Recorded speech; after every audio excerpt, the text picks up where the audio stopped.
I've kind of done a deep dive into the whole notion of the good life. First of all, the good life, for instance, the word good and the notion of Psalm 84:11, like no good thing does he withhold from those walking uprightly with him. How can that be true when our lives have been ravaged? How can good things only be here? God withholds no good thing. Well, perhaps it's because, as a theologian from the 1600s, Sir Richard Baker says, it's because the good things are not things at all. The good things of God are peace of conscience, joy in the Holy Spirit, the fruition of his presence in this life, and the assurance of his face in the next.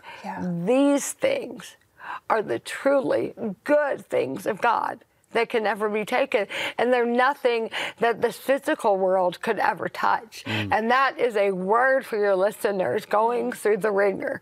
Like, good things are not absent from you, friends. They are in your story because they can never be taken from you. They're inside of you when you know Jesus. But the other answer to your question that is so important to say is that pre-stroke, I thought, I have the good life. Even if I never thought that way or articulated it that way, I was living the hashtag blessed life pre-stroke, wasn't I?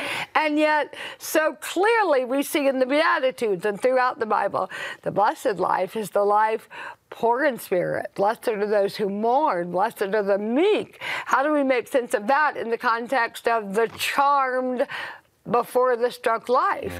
How do you reconcile that with the gospel? So what is the good life? Well, pretty clearly our faith tells us it's not what we think it is in 2024 in our modern world.